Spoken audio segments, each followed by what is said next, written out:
ونستغفره ونعوذ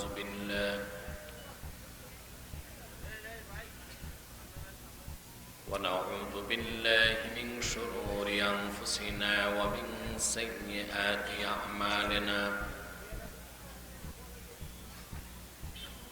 من يهده الله فلا مضل له ومن يضلله فلا هادي له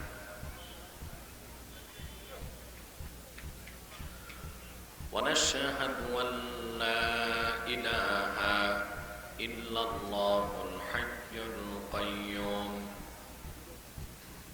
الذي لا تأخذه سنة ولا نوم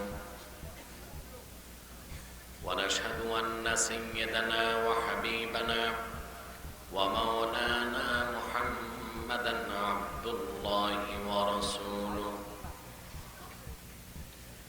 صلى الله عليه وعلى آله وصحبه وسلم الذي أكمل الله به قصر النبوة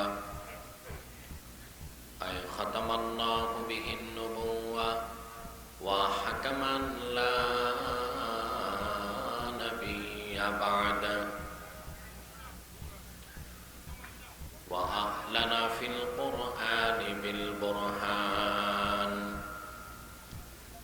أن محمدا صلى الله عليه وسلم خاتم النبيين والمرسلين الذي أرسله بالحق بشيرا ونذيرا وداعيا إلى الله بإذنه وسراجا منيرا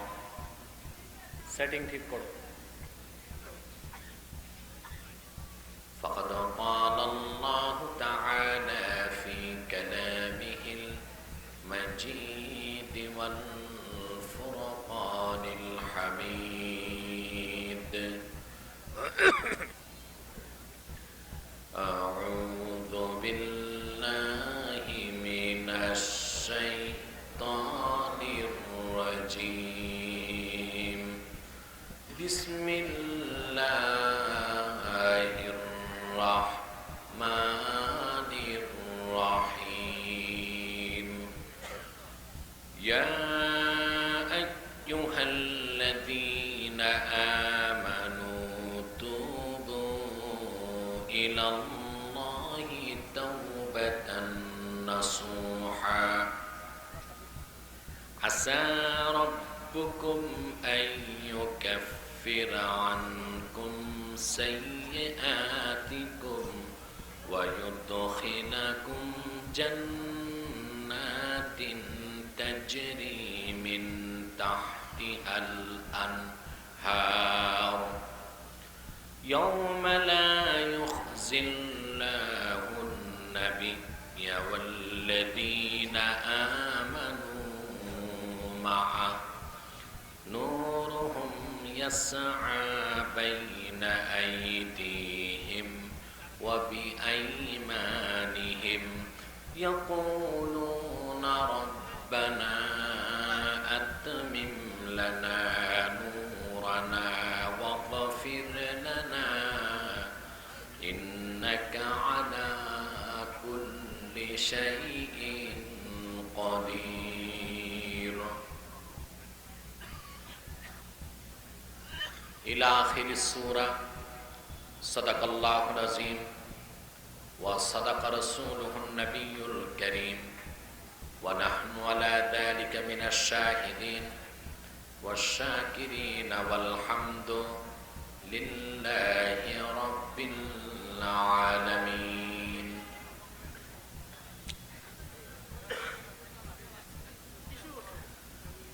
إن الله وملائكته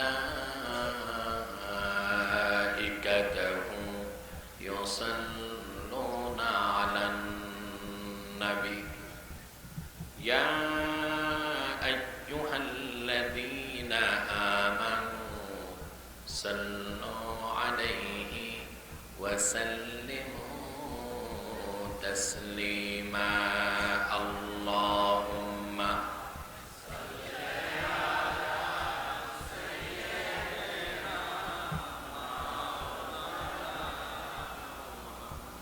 time কত, সময় কত?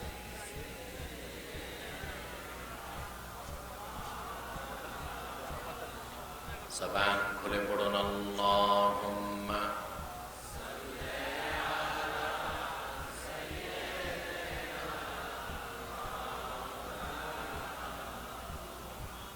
ওয়া আলা আলি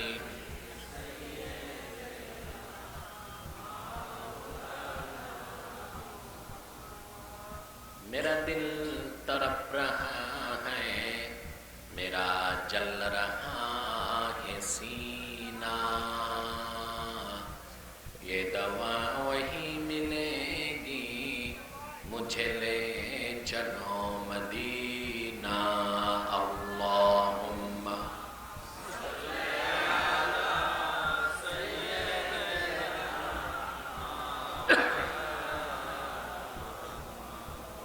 وعلى آل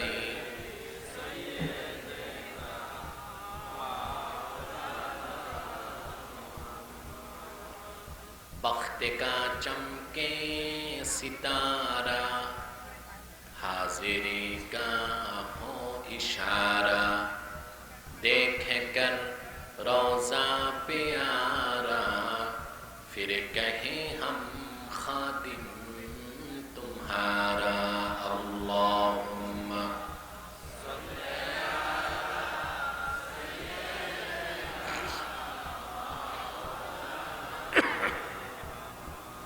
وعلى آل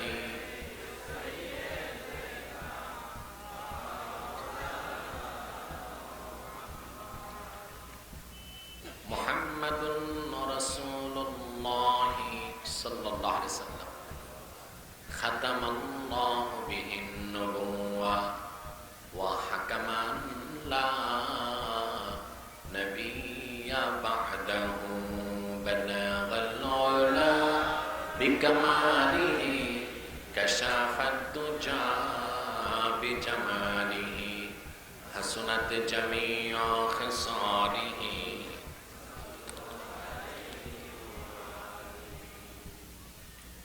তিন দিন ব্যাপী তাফসীরুল কোরআন মাহফিলের আজকের সমাপনী দিবস গত রাতের সম্মানিত সভাপতি পীরে কামেল আলহাজ হযরত মাওলানা আয়াজ আহমদ জুবাইরি সিদ্দিকী আল কুরাইশি পীর সাহাব জনপুরি, হাজারাত উলামায়ে কেরাম, তুলাবায়ে এজাম, বিভিন্ন প্রান্ত থেকে আগত আমার দিন দরদি মুসলমান ভাই ও বন্ধুগণ, সকলকে অন্তরের অন্তঃস্থল থেকে জ্ঞাপন করছি মুবারক। সবটুকুন শুকরিয়া আল্লাহ সুবহানাহু ওয়া তাআলার জন্য, যিনি আজকের এই মুতাবাররাক মাহফিলে আমাদেরকে আসার বসার তৌফিক এনায়েত করেছেন। সেজন্য আসুন আমরা সকলে একবার অবনত চিত্তে হৃদয়ের আবেগ অনুভূতি উজাড় করে সমবেত কণ্ঠে বলি আলহামদুলিল্লাহ। বেশুমার তার অনেক অনেক অনেক বেশি দরুদ ও সালাম আল্লাহর সৃষ্টির প্রধান আকর্ষণ, বিশ্বসভার সভাপতি, সকল নবী রাসূলগণের মাথার মুকুট, শামসুল হিদায়াত, বদরুদ্দুজা, সৈয়দুস সাকারাইন, ইমামুল মুরসালিন, খাতামুন নবিয়্যিন ওয়াল মুরসালিন, আফতাবে নবুওয়াত, শাহনশাহে রিসালাত, সরকারে দো জাহাঁ, সুলতানুল মদিনা, নবিয়ুল আম্বিয়া, হুজুরে আকরম, নূরে মুজাসসাম, নূরুন আলা নূর, সাইয়্যিদিনা হাবিবিনা শাফিঈনা মাওলানা মুহাম্মদ সাল্লাল্লাহু আলাইহি ওয়াসাল্লামের উপর আল্লাহ জাল্লা যিকরু, যাকে আজ থেকে ১,৫০০ বছর আগে প্রেরণ করেছেন, সর্বশ্রেষ্ঠ ও সর্বশেষ নবী ও রাসূল হিসেবে, যার পরে আজ পর্যন্ত পৃথিবীতে অবশ্যই কোন প্রকার নবী কিংবা রাসূল অবশ্যই আসে নাই, অবশ্যই এখনো নাই, অবশ্যই কিয়ামত পর্যন্ত আসবে না। সম্মানিত সুধী, বিগত 3 দিন আপনারা ওয়াজ শুনেছেন, ঠিক কিনা? এই 3 দিন যতটুকু ওয়াজ হয়েছে তার জন্য আল্লাহ আমাদের মনে গেঁথে দেন।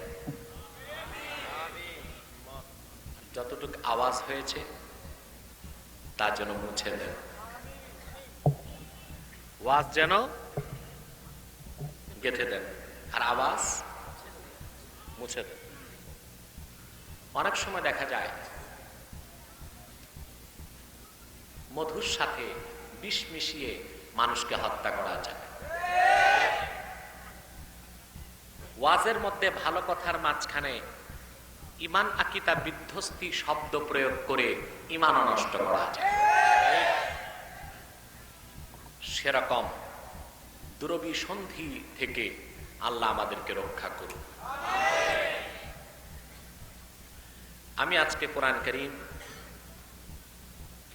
২৮তম পারা থেকে সূরা আত-তাহরীমের শেষ পৃষ্ঠা থেকে কয়েকটি আয়াত পড়েছি। কোন সূরা বলুন তো? তাহরীম। খুব সংক্ষেপে হলো এই শেষ পৃষ্ঠাটি কিছু ব্যাখ্যা, কিছু তর্জমা আমি তুলে ধরছি। প্রথম আয়াতে আল্লাহ মানব জাতিকে তওবার আহ্বান করেছেন। কিসের আহ্বান? তওবার উপর আমার আলোচনা ইন্টারনেটে সারা দুনিয়ায় ছড়িয়ে আছে, আলহামদুলিল্লাহ। তওবার উপর দ্বিতীয় পর্বের আলোচনা গত মাসে আপনারা ইন্টারনেটে দেখেছেন। আজকে তওবার উপর কিছু বাড়তি কথা তৃতীয় পর্ব হিসেবে আমি তুলে ধরছি। ভূমিকাতে ছোট্ট একটি কথা, আমরা এখানে যারা এসেছি তারাই আল্লাহ যাদের ভালোবেসেছেন, আল্লাহ যাদের কিভাবে, এই কথার পক্ষে একটি শক্তিশালী দলিল আছে। সহিহ বুখারী প্রথম খণ্ড 19 পৃষ্ঠার হাদিস। وعن معاوية رضي الله تعالى عنه أنه قال قال رسول الله صلى الله عليه وسلم من يرد الله به خيرا يفقهه في الدين। আল্লাহ রাসূলের সাথ করেছেন, আল্লাহ রাব্বুল আলামিন তার যে বান্দার ভালো চান, আল্লাহ রাব্বুল আলামিন তাকে দ্বীনের সমঝদার বানায় দেন। কি বানিয়ে দেন? কিসের সমঝদার? এই হাদিসের তরজমা অধিকাংশ আলেমই দেখি ভুল করে, বলে আল্লাহ যার ভালো চান আল্লাহ তাকে দ্বীনের সমঝ দেন না। ফাক্কাহা ইউফাক্কিহু বাবে তাফইল থেকে এটার অর্থ ফকিহ বানানো। কি বানানো? সমঝদার বানানো। রাসূলুল্লাহ বলেছেন মান ইউরিদিল্লাহু বিহি খাইরান ইউফাক্কিহু ফিদ্দীন। আল্লাহ তার যে বান্দার ভালো চান আল্লাহ তাকে দ্বীনের সমঝ দান করেন। প্রশ্ন হলো আল্লাহ কার ভালো চান? ঠিক কিনা বলেন? আল্লামা বদরুদ্দিন আইনি উমদাতুল কারি শারহু সহিহুল বুখারীর মধ্যে লেখেন, আল্লাহ যাকে ভালোবাসেন আল্লাহ তার ভালো চান, আল্লাহ যার ভালো চান আল্লাহ তাকে ভালোবাসেন। আল্লাহ যখন কাউকে ভালোবাসেন স্বয়ং আল্লাহ তাআলা তার জন্য 3টা কাজ করে দেন। প্রথমে আল্লাহ তাকে নূর নবী মুহাম্মদ সাল্লাল্লাহু আলাইহি ওয়াসাল্লামের উম্মত বানায় দেন। দ্বিতীয় হলো আল্লাহ তার জীবনের সব গুনাহ মাফ করে দেন। আর তৃতীয় হলো আল্লাহ রাব্বুল আলামিন তাকে দ্বীন ইসলামের সমঝদার বানায় দেন। আল্লাহ আমাদেরকে দ্বীনের সমঝ দিতে এখানে এনেছেন, তার মানে নিশ্চয়ই তিনি আমাদের ভালোবেসেছেন, ঠিক কিনা বলেন? এতে আপনারা খুশি না বেজার? জোরে বলতে হবে, খুশি না বেজার? আমরা খুশি, আল্লাহ খুশি, মাখলুকাত খুশি, কুল কায়নাত খুশি। সাউন্ড আমার কানে লাগতেছে, এটা মাইক সেটিং এর সিস্টেম না। আমার ওয়াজ আমি শুনলে ওয়াজ করব কি? তোমরাও পাগল ছাগল ধরে আনো মাইক সেটিং এ, সারা মাঠে আওয়াজ থাকবে, আমার কানে আসতে পারবে না। সব মানে তো সত্যি। তো আমরা খুশি না বেজার? আল্লাহ খুশি, মাখলুকাত খুশি, কুল কায়নাত খুশি, সৃষ্টিকুল খুশি, ফেরেশতাকুল খুশি, সব খুশি। শুধু বেজার শয়তানের আজীব। বেজার কে? শয়তান বেজার, তার চেলা চামুন্ডারাও বেজার, ঠিক কিনা? সারা দেশের মানুষ আমাকে যেভাবে ভালোবাসে, কিছু শত্রুও তো আছে। আমার বড় দুঃখ, আপনাদের দেবীর দ্বারে আমি আসতে পারি না। প্রায় আমার দিনে একটা প্রোগ্রাম ছিল হোসেনপুরে, হাজার হাজার লোক এসেছে, আমাকে আসতে দেওয়া হয়নি, ঠিক না? সারা বাংলাদেশে সমস্যা নাই, এখানে সমস্যা কেন? কারণ এখানে আহলে হাদিসের জীবাণু আছে। তবে মুসলমান মনে রেখো, সেই দিন বাকি নাই যেই দিন তাহরিকে খাতমে নবুয়ত বাংলাদেশ দেবিদ্বারকেও জয় করে ছাড়বে ইনশাআল্লাহ। খুব কাছে সেদিন ইনশাআল্লাহ। অতএব শয়তানের চালা চামুন্ডারা বেজার তো হতেই পারে, পারে না? শয়তানের সব চেষ্টা ব্যর্থ, একটা চেষ্টা বাকি। কটা চেষ্টা? সেটা হলো কোন রকম আজকে 3 দিনের বিদায় মুনাজাত, 3 দিনের কোন রকম মুনাজাতের আগে উঠানো যায় কিনা। কিন্তু আমাদের নেক নিয়ত থাকলে শয়তান আমাদের কাছে পরাস্ত হয়ে যাবে। আমরা কি নেক নিয়ত করে অভিশপ্ত শয়তানের না পাক গালে একটা চপেটা ঘাত করতে পারি? তাহলে আমরা নিয়ত করছি কিছুক্ষণ পরে আজকের মুনাজাত করে গুনাহ মাফ করে নিষ্পাপ বেহেশতি আল্লাহওয়ালা হয়ে বাড়ি যেতে চাই। কারা কারা দুহাত তুলে আল্লাহকে দেখো।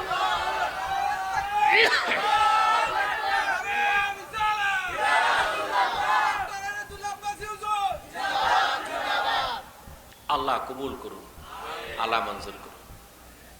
হাত তোলার আগে শয়তান ওনাদের ধরে ফেলছে, ঠিক কিনা? যাক, আর ধরার সুযোগ নাই ইনশাআল্লাহ, ঠিক কিনা? আমি মূল আলোচনায় প্রবেশ করছি। আল্লাহ তাআলা আজ থেকে ১৫০০ বছর আগে রাসূলুল্লাহর উম্মতকে ডাক দিয়ে বলেন, ইয়া আইয়ুহাল্লাযীনা আমানু তুবু ইলাল্লাহি তাওবাতান নাসুহা। হে ইমানদারগণ, হে মুমিনগণ, তোমরা আল্লাহ রাব্বুল আলামিনের কাছে তওবায়ে নসুহা করো। কি তওবা? তওবায়ে নাসুহা। আমাদের দেশে কিছু পীর ফকির গল্প বানাইছে যে একটা মেয়ে ছিল, তার নাম নসুহা। কি নাম? ওই মেয়ে গুনাহ করছে, তওবা করছে, আল্লাহ মাফ করছেন, এই জন্য তওবার নাম নসুহার তওবা। নাউজুবিল্লাহ বলেন। শুনেন না, আমি এক পীরের বইতে পাইছি নসুহার তওবা। কোরআনের কত বড় অপব্যাখ্যা। এই নাসুহা কাকে বলা হয়েছে? আমি 4টা তাফসীর এক করে দেখেছি। ইবনে কাসির তাফসীর কোরআনুল আজিমে, সুয়ুতি জালালাইনে, ইমাম আলুসি রুহুল মাআনি করেছেন, তুবু ইলাল্লাহি তাওবাতান নাসুহান আয় তাওবাতান সাদিকাতান, সুবহানাল্লাহ বলেন, মাকবুলাতান তানসাহু সাহিবাহা। তওবা নাসুহা সেই তওবার নাম যেটা অন্তর থেকে করা হয়, আর যে তওবাটা আল্লাহ কবুল করে নেন। শুধু তাই নয়, সে তওবা করার পরে ওই তওবা বান্দাকে দ্বিতীয়বার গুনার কাজ থেকে বিরত রাখে। ওই তওবার নাম তওবায়ে তাবা ইয়াতুবু তাওবুন, অর্থ রুজু, ফিরা। অর্থ কি? প্রত্যাবর্তন। কথা বলে না। কিসের থেকে প্রত্যাবর্তন? গুনাহ থেকে প্রত্যাবর্তন। আর যখন তাবা ইয়াতুবু থেকে আল্লাহকে বলা হবে তাওয়াব, সেটার অর্থ ফিরা। আমরা এক কথা বলেন কেন? আপনি বেয়াদব, বসেন, ভালো না লাগলে চলে যান। আপনার তো এই দেশের মানুষ আওয়াজের পাগল, ওয়াজ তো বুঝেন না। চুপচাপ শোনার চেষ্টা করে। তাবা ইয়াতুবু তাওব, এটার অর্থ রুজু। এটার অর্থ কি? ফিরা। কিসের থেকে? গুনাহ থেকে বান্দার ফিরা আল্লাহর রহমতের দিকে। আর যখন তাবা ইয়াতুবু এই শব্দটা আল্লাহর ক্ষেত্রে আসবে, যেমন আল্লাহর একটা নাম তাওয়াব, কি সেটার অর্থ বান্দা যখন আল্লাহর দিকে ফিরে, তা আল্লাহ রহমত নিয়ে বান্দার দিকে ফিরে। সুবহানাল্লাহ বলেন। যেমন আল্লাহ তাআলা বলেন, ফাতালাক্কা আদামু মির রাব্বিহি কালিমাতিন ফাতাবা আলাইহি। আদম যখন গুনাহ করলো, আল্লাহর কাছে ক্ষমা চাইলো শত শত বছর। ঠিক কিনা বলেন? শত শত বছর তওবা করার পরে নবীজি মুহাম্মদ সাল্লাল্লাহু আলাইহি সাল্লামের ওসিলা ধরার পরে আল্লাহ রাব্বুল আলামিন আদমের তওবা কবুল করলেন। তার অন্তরে আল্লাহ তওবার ভাষা শিক্ষা দিলেন। তিনি বললেন, রব্বানা যালামনা আনফুসানা ওয়া ইল্লাম তাগফির লানা ওয়া তারহামনা লানাকুনান্না মিনাল খাসিরিন। এটা পড়ার সাথে সাথেই রাসূলুল্লাহর ওসিলা ধরার কারণে ফাতাবা আলাইহি, অর্থাৎ ফাতাবাল্লাহু আলা আদম, আল্লাহ আদমের দিকে রহমত নিয়ে ফিরলেন। সুবহানাল্লাহ। তা তওবার অর্থ কি? ফিরে আসা। তওবার অর্থ কি? বান্দার তওবা হলো আল্লাহর রহমতের দিকে ফিরে আসা গুনাহ থেকে, আর আল্লাহর তওবা হলো রহমত নিয়ে বান্দার দিকে ফিরে যাওয়া। সুবহানাল্লাহ। বুখারী শরীফে এসেছে, রাসূলুল্লাহ বলেছেন, আল্লাহ বলেন হাদিসে কুদসি, বান্দা যদি আমার দিকে শিবরান, এক বিঘত আসে, আমি তার দিকে এক হাত যাই।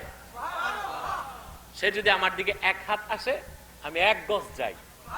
সে যদি আমার দিকে হেঁটে আসে, আমি তার দিকে দৌড়িয়ে যাই। কিন্তু প্রথম কাজটা হতে হবে বান্দার পক্ষ থেকে। কার পক্ষ থেকে?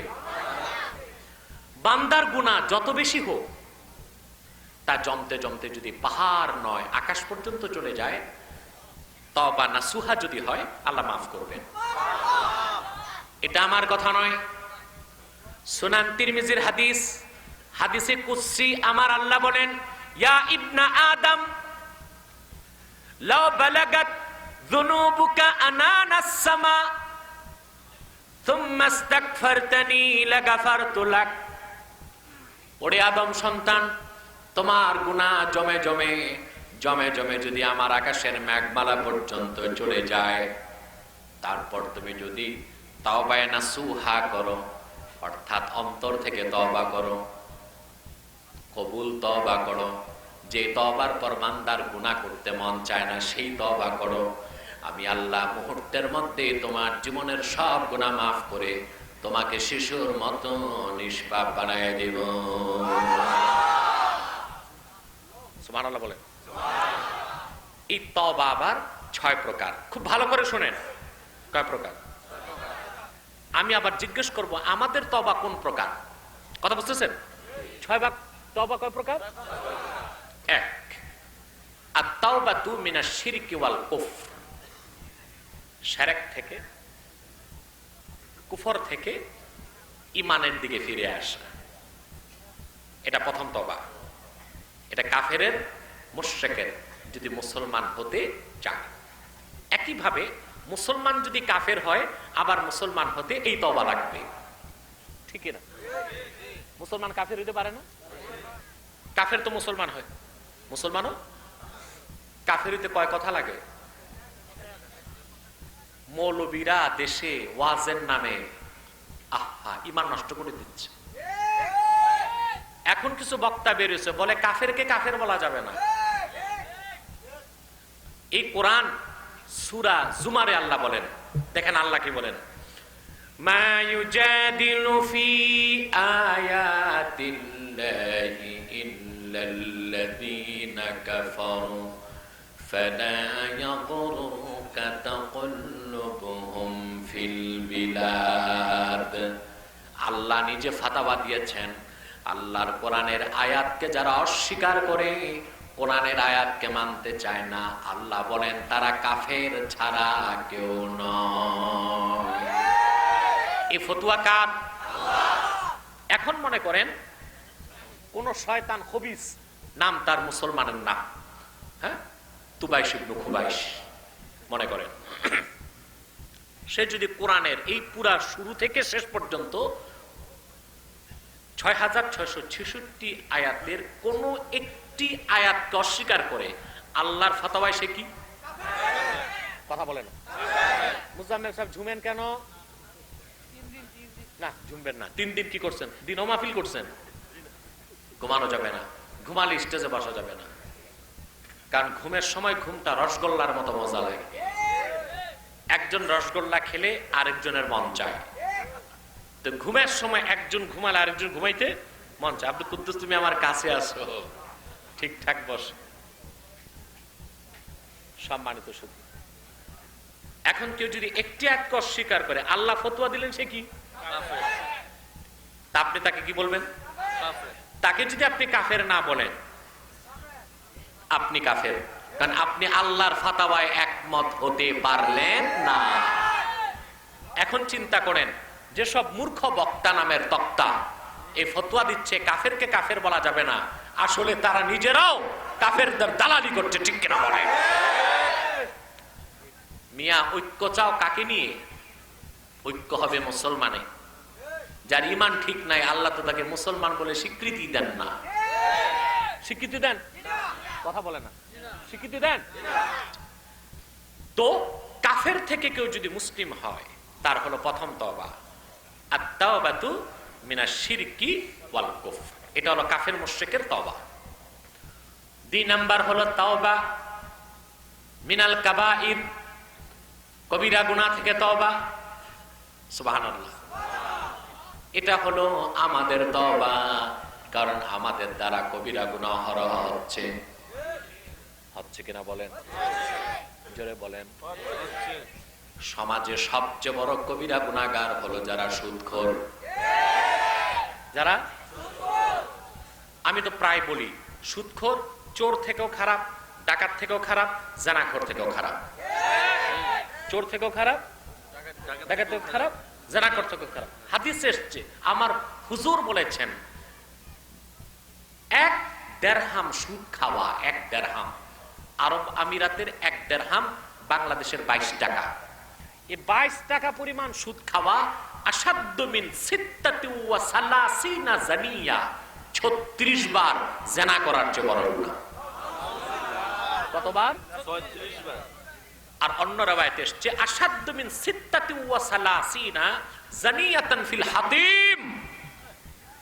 1 দিরহাম সুদ খাওয়া কাবা ঘরের হাতিমে ঢুকে 36 বার জিনা করার চেয়ে বড় গুনাহ। একবার যে সুদ খেলো, একবার কবিরা গুনাহ হলো, 2 বার দ্বিতীয়বার কবিরা গুনাহ, 3 বার তৃতীয়বার কবিরা গুনাহ, 4 বার চতুর্থবার কবিরা গুনাহ। পিছে আওয়াজগুলো বন্ধ করা যায় না? পিছে একটু গার্ড দাও তোমরা, কারণ এটা একেবারেই স্বাভাবিক বিষয় যে আমি বসলে কিছু ডিস্টার্ব হবে। ওই যে বুঝেন না, এতে আপনাদেরকে সতর্ক থাকতে হবে, ঠিক কিনা? ওদের যন্ত্রণায় তো এখন আমি রাতে মাহফিল কমিয়ে দিনেই বেশি করি, আপনার সোশ্যাল মিডিয়াতে দেখেন, ঠিক কিনা? সম্মানিত সুধী, কবিরা গুনাহ বারবার করলে কি হয়? পরিষ্কার শারহু ফিকহিল আকবরে লেখা আছে, ইন্নাস সাগীরা তাজুররু ইলাল কাবীরা ওয়া ইন্নাল কাবীরা তাজুররু ইলাল কুফর। সগীরা গুনাহ বারবার করলে এটা টেনে নেয় কবিরার দিকে। কবিরা গুনাহ বারবার করলে এটা টেনে নেয় কুফরির দিকে। অর্থাৎ যে ব্যক্তি নিয়মিত কবিরা গুনাহ করে তওবা করে না, মুসলমান অবস্থায় তার মৃত্যুর সম্ভাবনা নাই, কাফের অবস্থায় তার মৃত্যুর সম্ভাবনা বেশি। এজন্য প্রতিটা মুসলমানকে কবিরা গুনাহ করার সঙ্গে সঙ্গে আল্লাহর কাছে তওবা করতে হবে, ঠিক কিনা বলেন? এটা দ্বিতীয় প্রকার। কোন প্রকার? আপনি বলবেন, হুজুর আজকে গুনাহ করলাম, তওবা করলাম, আবার যদি গুনাহ হয়? আল্লাহু আকবার। রাসূলুল্লাহ বলেছেন, আমার উম্মত যদি 70 বার গুনাহ করে 70 বার তওবা করে, আল্লাহ 70 বারই কবুল করবেন। কতক্ষণ তওবা কবুল করবেন? কতক্ষণ? তাও হাদিসে এসেছে। আল্লাহ রাসূল বলেছেন, ইন্নাল্লাহা ইয়াকবালু তাওবাতাল আবদি হাত্তা লাম ইউগারগির। আল্লাহু আকবার। আমার ঈমানদার উম্মতের মৃত্যুর যন্ত্রণা যখন হয় তখন গড়গড় করে। মৃত্যুর যন্ত্রণা শুরুর আগ পর্যন্ত আল্লাহ আমার উম্মতের তওবা কবুল করবে, ঠিক কিনা? কিন্তু যেই আপনি মালাকুল মউত দেখে ফেলবেন, তখন আর তওবার সুযোগ নাই। যেমন ফেরাউন, মুসলিম শরীফের হাদিস, যখন সে দেখছে আর বাঁচার উপায় নাই, বাহার কাল জোম,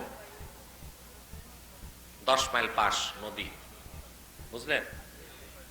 কণ্ঠ পর্যন্ত যখন ডুবছে, ফেরাউন তখন মুসলমান হবার জন্য বারবার বলছে লা, আর ইলাহা কইতে পারে না।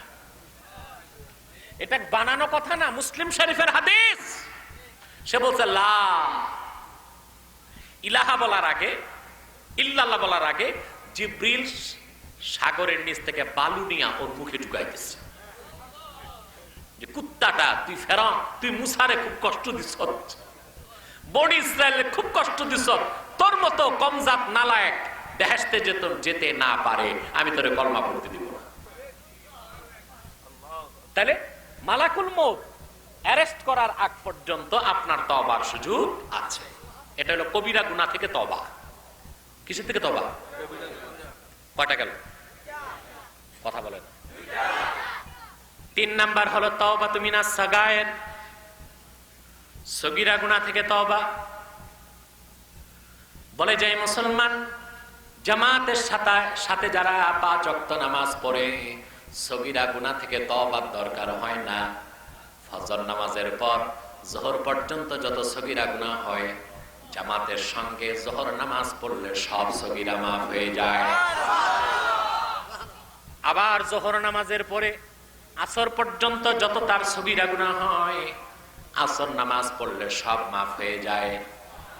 আসর থেকে মাগরিব যত সগীরা গুনাহ হয়, মাগরিব পড়লে তা মাফ হয়ে যায়। মাগরিব থেকে এশা পর্যন্ত যত সগীরা গুনাহ হয়, এশার নামাজ পড়ে যখন বাড়ি যায়, নিষ্পাপ শিশুর মতো বেগুনাহ হয়ে ঘুমায় যায়। আমাদের দেশের বুড়া মানুষদের একটু সমস্যা রয়ে যায়, এশার নামাজের পরই চায়ের দোকানে বসে টেলিভিশন দেখতে, ঠিক কিনা? কথা বলেন। 100%।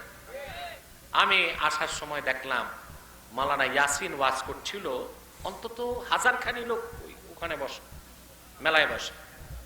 এরা এখন আসছে কিনা আমি জানি না, হ্যাঁ কিছু আছে।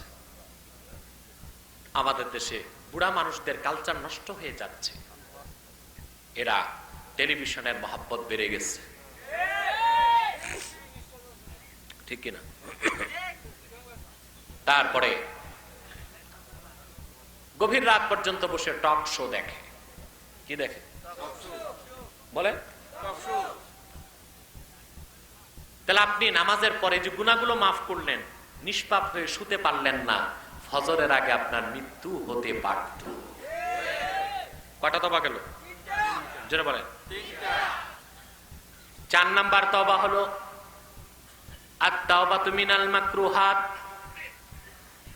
কোন মাকরু কাজ করার পরে তওবা, সেটা আউলিয়া কেরামের তওবা। 5ম তওবা হলো তাওবাতু মিনাস সাহওয়ে। ওইটা আমাদের তওবা নয়, ওটা ছিল নবীগণের তওবা। নবীগণ তওবা করতেন না? জোরে বলেন। ওনাদের তো গুনাহ ছিল না? গুনাহ ছিল? যদি কেউ বলে নবীগণ নিষ্পাপ ছিল না, সে মুসলমান না কাফের? পরিষ্কার আকীদার কিতাবে লেখা আছে, আল আম্বিয়াউ মুনাজ্জাহুনা মিনাল কাবাইরি ওয়াস সাগায়ের। পূর্বের সব নবী কবিরা সগীরা গুনাহ থেকে নিষ্পাপ ছিল। বলেন সুবহানাল্লাহ। ঠিক কি না? কথা বুঝতেছেন? তাহলে নবীগণ কেন তওবা করতেন? কথা বলেন। আমাদের দেশে ইহুদিদের অনেক দালাল আছে, বলে নবীগণও গুনাহ করছেন। দলিল দেয় কি জানেন? মুসা নবী যে একজন লোককে থাপ্পড় দিয়ে মারছিল, ওইটা কি গুনাহ হয় নাই? দলিল কোরআন শরীফ থেকে দেয়। মুসা নবী কি করছিলেন? এক থাপ্পড় একজনকে মেরে ফেলছে। তো অনেকে বলতে চায়, তাতে তো মুসা নবী হত্যার গুনাহ করেছিলেন। আল্লাহ তার কাজটাকে গুনাহ বললেন না, তুমি গুনাহ বলার অধিকার তোমাকে কে দিয়েছে?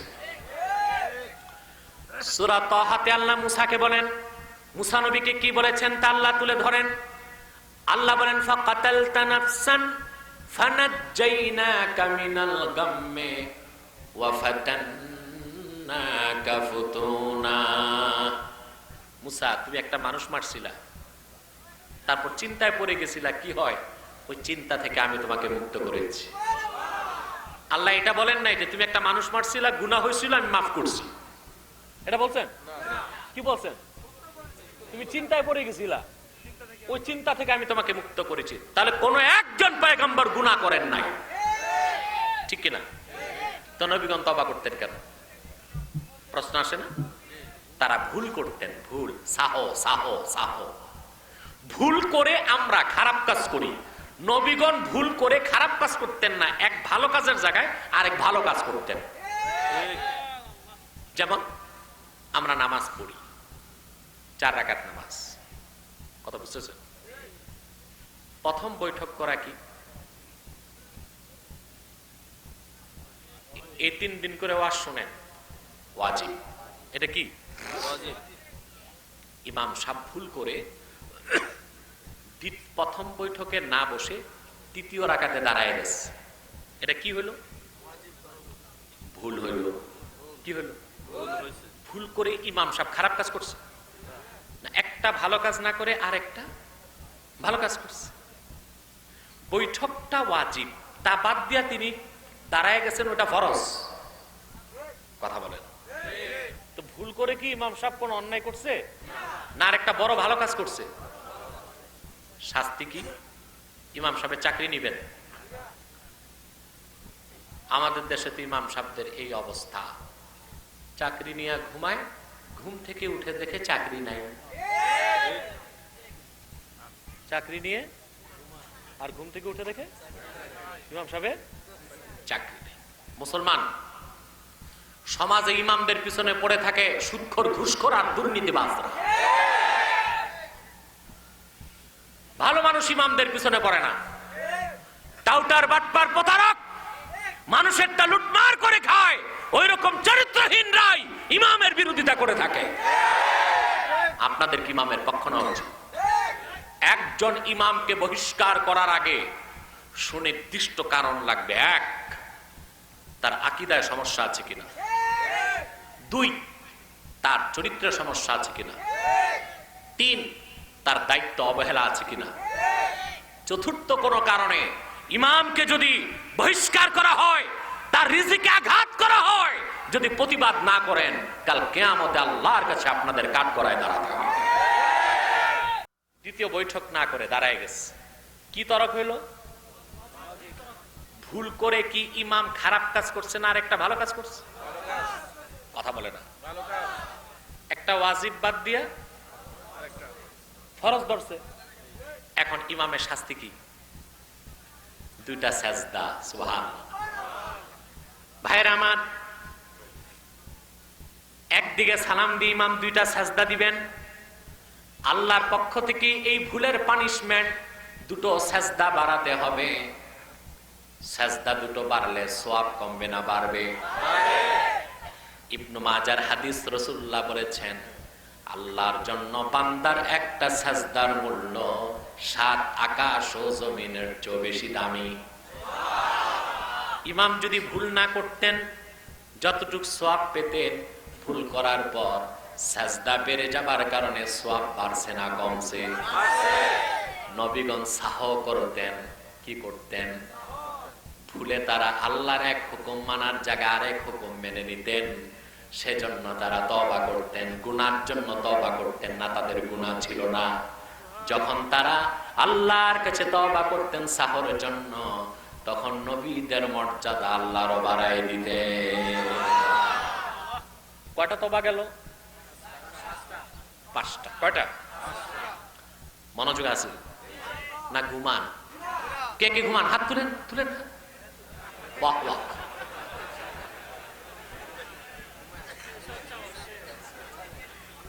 দেখেন মুসলমান, কথা শোনেন। আল্লাহর এই কোরআনের ইজ্জতে, আমার দিকে তাকান, আল্লাহর এই কোরআনের ইজ্জতে আলহামদুলিল্লাহ, কোরআন থেকে আমরা আলোচনা যখন করি হাজার হাজার লোক হয়, কিন্তু আমি ব্যক্তিগতভাবে কোয়ান্টিটি বিশ্বাস করি না, কোয়ালিটি বিশ্বাস করি। ডিসকোয়ালিফাইড শ্রোতা, কাহিনী, গল্প, বয়াতিদের মতো সুর, এগুলো যারা অভ্যস্ত, ওইসব শ্রোতাকে আমার খুব একটা প্রয়োজন মনে করি না। কোরআন বুঝে এরকম শ্রোতাকে কথা বললে আমি তৃপ্তি পাই। আলহামদুলিল্লাহ, এই ময়দান কোরআন বুঝার মতো শ্রোতায় ভরপুর আছে। তো কয়টা তওবা গেল? 6টা তওবা। 6 নাম্বার তওবা পূর্বের কোন নবীরও ছিল না। সেই ইস্তেগফার ছিল শুধু আমার নূর নবীজি মুহাম্মদ সাল্লাল্লাহু আলাইহি সাল্লামের ইস্তেগফার। আল্লাহ কোরআনে তার রাসূলকে বলেছেন ফাস্তাগফিরুহু ইন্নাহু কানা তাওয়াবা। মুহাম্মদ সাল্লাল্লাহু আলাইহি সাল্লাম, আপনি আল্লাহর কাছে ক্ষমা চান, ইস্তেগফার করুন। পূর্বের নবীদের যেখানে কোনো গুনাহ ছিল না, তাহলে আমার নূর নবীজি কেন আল্লাহর কাছে ক্ষমা চাইতেন? প্রশ্ন আসে কিনা বলেন? আমি অনেকগুলো তাফসীর ঘাটলাম, সব তাফসীরে দেখলাম সবার কথা একটাই, আল্লাহ হুজুরকে বলেছেন ফাস্তাগফিরহু, আই ফাস্তাগফিরহু লিউম্মাতিক। মুহাম্মদ সাল্লাল্লাহু আলাইহি ওয়াসাল্লাম, আপনার তো কোনো গুনাহ নাই, আপনি আপনার উম্মতের জন্য আল্লাহর কাছে ইস্তেগফার করেন। কার জন্য? কার জন্য? মুসলমান, এই কোরআন সাক্ষী, হায়াতুন নবী আমার নূর নবী মুহাম্মদ সাল্লাল্লাহু আলাইহি সাল্লাম এখনো জান্নাতুল ফেরদাউস রওজা মুবারক থেকে আমাদের জন্য গুনাহ মাফের দোয়া করতেছেন। আল্লাহু আকবার। আমার হুজুর হায়াতুন নবী, সন্দেহ আছে? আমাদের দেশে অনেক মৌলবী আছে, কয় ইবনু তাইমিয়া রহমতুল্লাহ, ইবনু তাইমিয়া লানাতুল্লাহ, ইবনু আব্দুল ওয়াহাব নজদি লানাতুল্লাহ, নাসিরউদ্দিন আলবানী লানাতুল্লাহ। তাদের ক্ষেত্রে রহমতুল্লাহ শব্দ ব্যবহার করা যেতে পারে না। আমি দেখছি বাংলাদেশে 2 কাজে পড়াশোনা লাগে না, একটা হলো পীর হইতে আর একটা হলো বক্তা হইতে। পড়াশোনা লাগে? পীর হইতে লাগে বংশ, দাদা পীর, ছেলে পীর, নাতি পিরানে পীর, দস্তগীর। পিরানে পীর দস্তগীর হয়ে গেছে। পেটে বম মারলে মিয়া সাহেব 2 পৃষ্ঠা কিতাব পড়তে পারবে, তাও কি ছোটখাটো পীর নাকি? 18টা নাম, নাম 18 হাত লম্বা। জুবদাতুল আরিফিন, উমদাতুল কারিইন, জামরাতুল মাসাকিন, হযরতুল হাজ, মাথায় বড় তাজ, তুবাইশ ইবনে খুবাইশ। বাংলাদেশ অধিকাংশ পীর কোনো পড়াশোনা নাই। তার প্রমাণ ওয়াজ থেকেই বোঝা যায়। ওয়াজ থেকে যেটা কোনো চালানপত্র আপনারা তো তা দেখে পীরের কাছে যান না। দেখেন কোথায় ভেড়া বকরি বেশি হয়েছে, আর দেখেন কোথায় মুরিদ বেশি হয়েছে। মুরিদ দিয়া কি হবে? এখন তো প্রতিযোগিতা চলতেছে। কেউ বলে আমার পীরের 20 লাখ মুরিদ, একজন বলতেছে 30 লাখ, আরেকজনকে আমাদের পীরের 70 লাখ মুরিদ। ভোট আছে 54টা,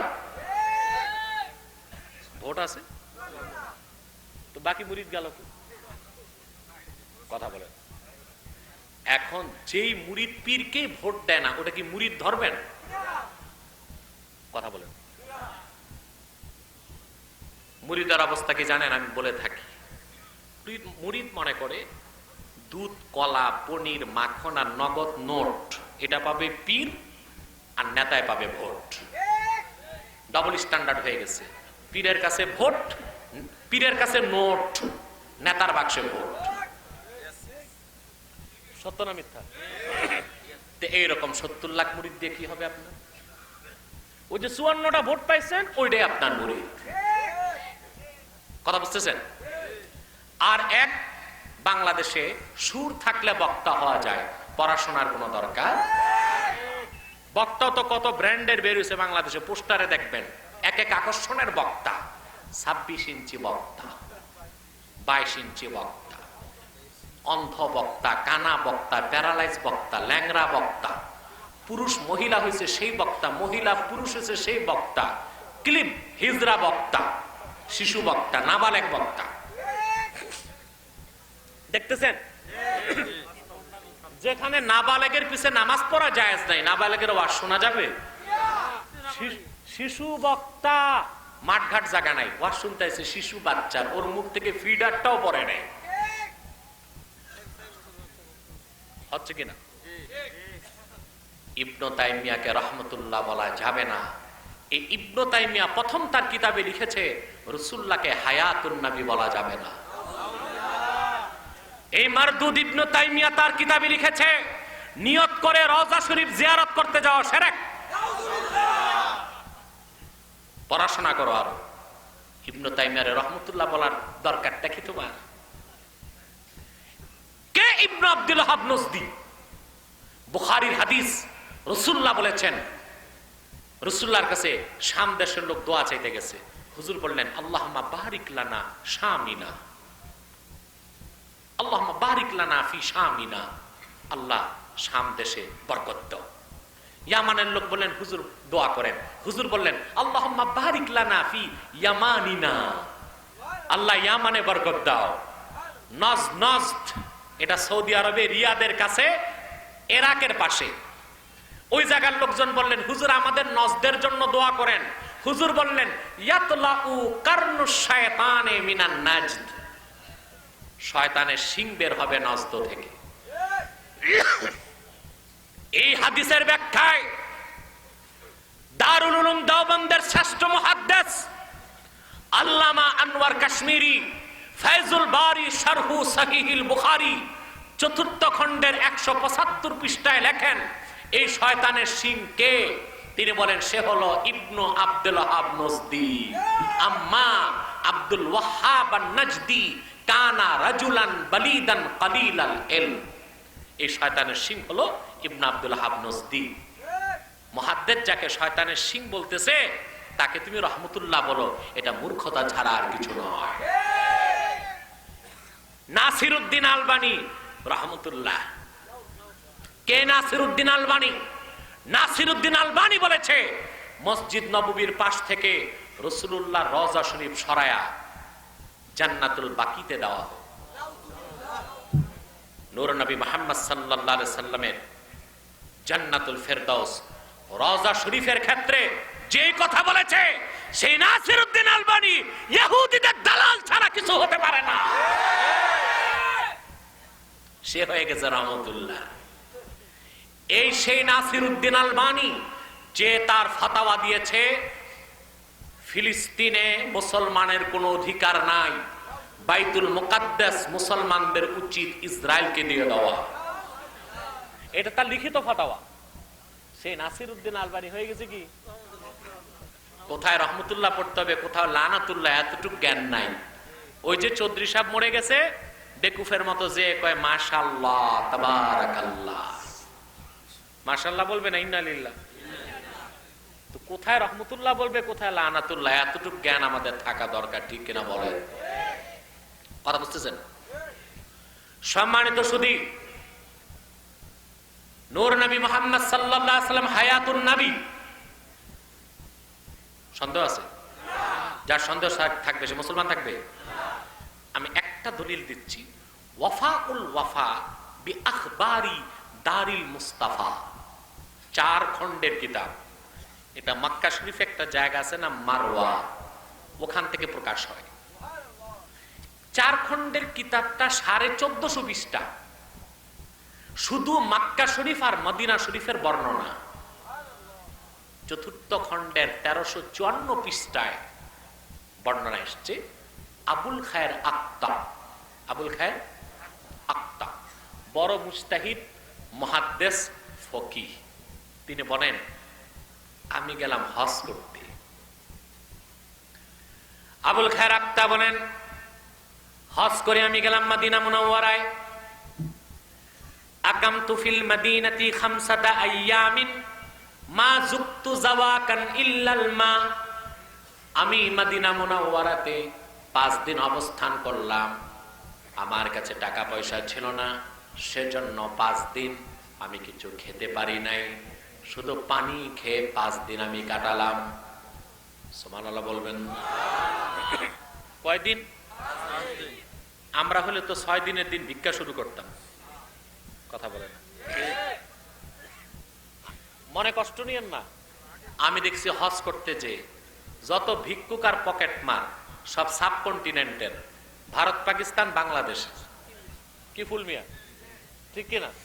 আর কিছু আছে আফ্রিকান, কিছু আছে আফ্রিকান।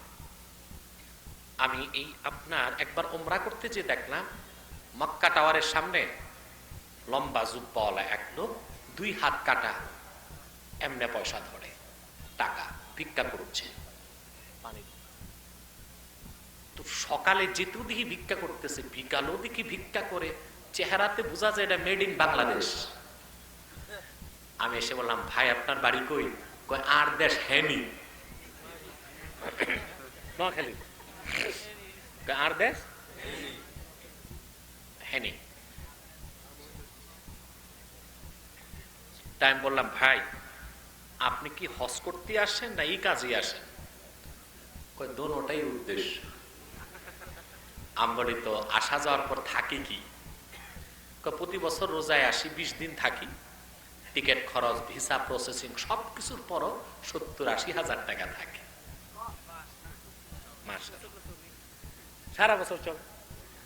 কথা বুঝেন না? তো সবাইকে, অনেক মানুষ আছে মৃত্যু হবে হাত পাতবে না। আবুল খায়ের আক্তা বলেন, 5 দিন থাকলাম মদিনা শরীফ, কিছু খাইতে পাইলাম না, পানি দিয়া জিব্বাটা ভিজায় রাখলাম। 6ষ্ঠ দিন আমি নূর নবীজির রওজার কাছে চলে গেলাম।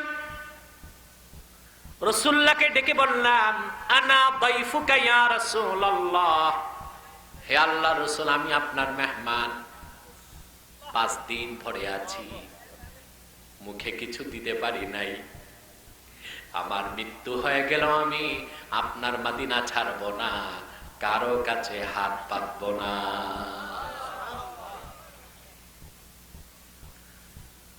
আবুল খায়ের আক্তা কান্না করে শুয়ে পড়লেন। তিনি বলেন, স্বপ্নে দেখি রাসূলুল্লাহ আসতেছেন,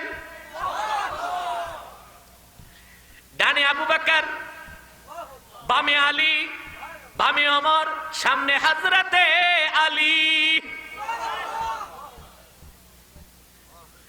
ফাহাররাকানি আলীউন ফাকালা কুম কদ জাআ রাসূলুল্লাহ। হযরত আলী এসে আমাকে একটা থাপ্পড় দিয়ে বললেন, তুই দাঁড়িয়ে যা, রাসূলুল্লাহর কাছে তুই বিচার দিয়েছিস, আল্লাহ রাসূল তোরে মেহমানদারি করার জন্য এসেছেন।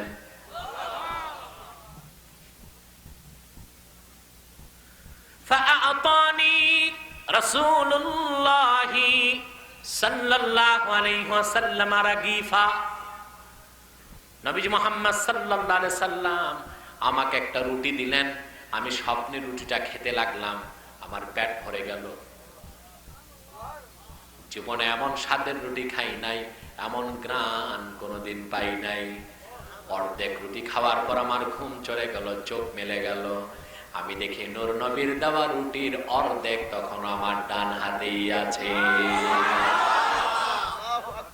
মুসলমান ভণ্ডলামা সাহাবীরা কিভাবে তোমাদের বেঈমান বানায় দেখো। তোমাদেরকে আমার প্রশ্ন, আল্লাহ রাসূল যে রুটি আবুল খায়েরকে দিয়েছিলেন তা কি স্বপ্নের রুটি ছিল না বাস্তব রুটি?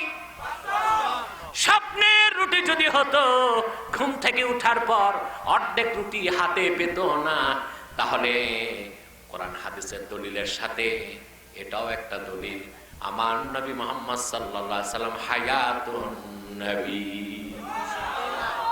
তিনি জান্নাতুল ফেরদাউস রওজা মুবারক থেকে এখনো আমাদের গুনাহ মাফের দোয়া করেন। সুনানে বাজ্জার দলিল কি? সুনানে বাজ্জার হাদিসের কিতাবে এসেছে, রাসূলুল্লাহ বলেছেন, উম্মত আমার, দুনিয়ার থেকে আমার বিদায়ের পর তোমরা শোক করবে না, কারণ আমি হায়াতুন নবী তুরাজু আলাইয়া আমালুকুম, তোমাদের সকল আমল আমাকে জান্নাতুল ফেরদাউস রওজা মুবারক থেকে দেখানো হবে। সুবহানাল্লাহ বলবেন না? নামাজ দেখানো হবে, কথা বলে না।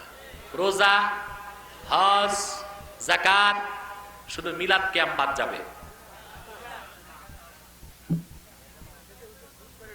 কথা বলে না। মিলাদ ক্যাম্প বাদ যাবে। জাহেলরা বলে আপনারা যে মিলাদে ফাল দিয়া দাঁড়ায় যান, রাসূলুল্লাহ কি আসেন নাকি? আপনাকে রাসূলুল্লাহকে দেখেন নাকি? নাদান, আমরা রাসূলুল্লাহকে দেখি না, এই ক্ষমতা আমাদের নাই। আর আমাদের মতো ফকির মিসকিন কাঙ্গালের দরুদ সালাম নিতে নূর নবী সাল্লাল্লাহু আলাইহি ওয়াসাল্লামের মাহফিলে আসারও দরকার হয় না, বরং তিনি হায়াতুন নবী মুহাম্মদ সাল্লাল্লাহু আলাইহি সাল্লাম জান্নাতুল ফেরদাউস রওজা মুবারক থেকে আল্লাহর আরশ আজিম পর্যন্ত দেখার ক্ষমতা রাখেন। আর আমি এইমাত্র সহিহ হাদিস বললাম, সুনান বাজ্জারের হাদিস, হুজুর বলেছেন তুরাজু আলাইয়া আমালুকুম, তোমাদের সব আমল আমাকে দেখানো হবে। তো হুজুরকে যদি মিলাদ ক্যাম্প দেখানো হয়, তা আদব কি বসে বসে সালাম না দাঁড়িয়ে? আমি অনেক দূর দিয়ে যাচ্ছি, মনে করেন অনেক দূরে, বুঝেন না, আমি আপনাকে দেখতেছি, বুঝলেন? আপনি যে আমাকে সালাম দেন, বসে দিবেন না দাঁড়ায় দিবেন? কারণ আমি দেখতেছি, কথা বলেন। আর যে টেলিফোনে আমাকে সালাম দেন, তখন কি দাঁড়াবেন? কারণ আমি দেখতেছি না, ঠিক কিনা? রাসূলুল্লাহ বলেছেন, তোমাদের সকল আমল আমাকে দেখানো হবে। ফামা রাআইতু মিন খাইরিন ফাহামিদতুল্লাহ আলাইহি, যখন আমি দেখব তোমরা ভালো কাজ করছো, আমি আল্লাহর প্রশংসা করব। ওয়া রাআইতু মিন শাররিন ফাস্তাগফারতুল্লাহ লাকুম, যখন দেখব তোমরা গুনার কাজ করছো, আমি রাসূল মুহাম্মদ সাল্লাল্লাহু আলাইহি সাল্লাম জান্নাতুল ফেরদাউস রওজা মুবারক থেকে তোমাদের গুনাহ মাফের জন্য আল্লাহর কাছে দোয়া করব। তাহলে আল্লাহ যে কোরআনে বলেছেন ফাস্তাগফিরহু, মুহাম্মদ সাল্লাল্লাহু আলাইহি সাল্লাম আল্লাহর কাছে ক্ষমা চান, রাসূলুল্লাহর জন্য চাইতে বলছেন না উম্মতের জন্য? কথা বলে না। কার জন্য? আল্লাহ রাসূলকে বলেছেন ফাস্তাগফিরহু, আপনি আপনার উম্মতের জন্য আল্লাহর কাছে ক্ষমা চান। এটা হলো তাফসীরের কথা। কিসের কথা?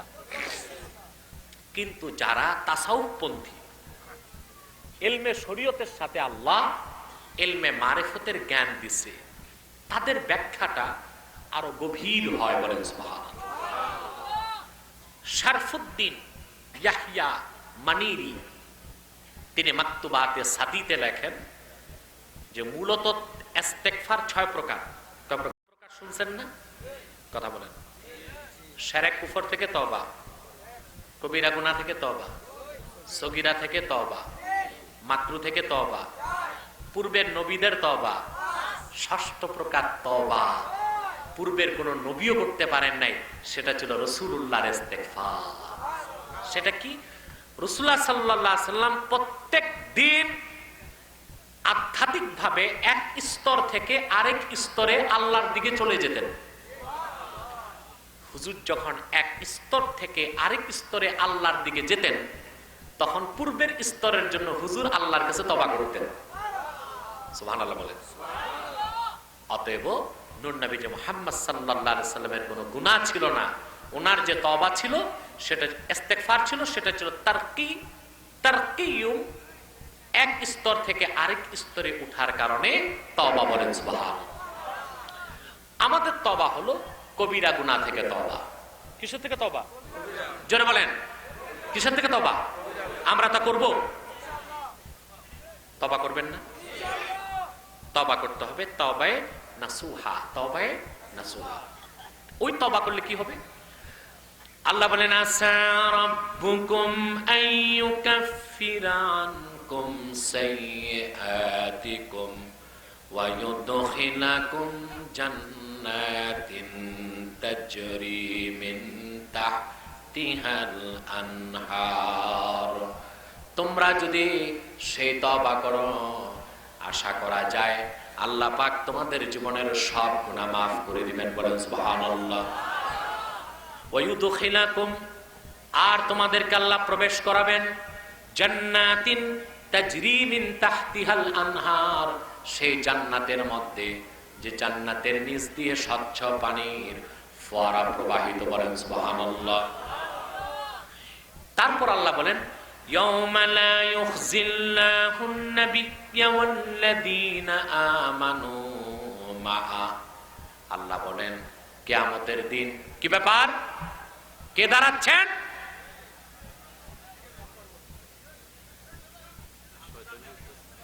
ফালতুগুলো বের করে দেন, আজে বাজে মানুষ। আমি আগেই বলছি, কিছু ফালতু, কিছু অবশিষ্ট, কিছু বাজে শ্রোতা থাকে। বেশি রাত হলে এরা থাকে না, এরা চলে গেলেই মাহফিলের জন্য কল্যাণ। ঠিক কিনা? মানুষের অভাব আমাদের থাকবে না ইনশাআল্লাহ, আল্লাহ পূরণ করবেন। মানুষ না থাকলে ফেরেশতা বসে থাকবে।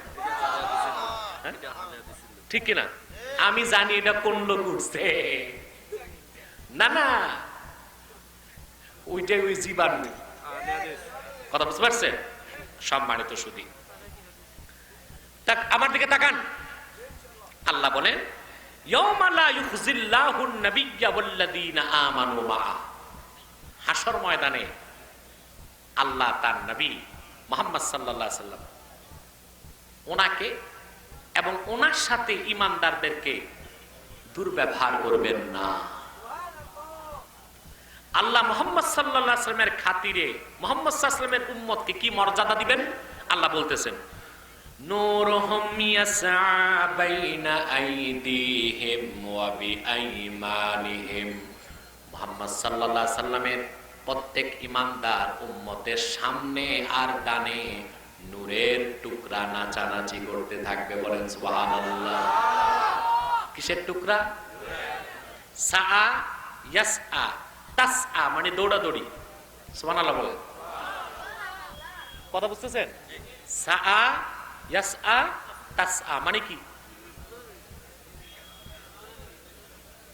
কথা বলবেন না, চুপচাপ শুনেন। সাআ ইয়াসআ তাসআ মানে দৌড়াদৌড়ি।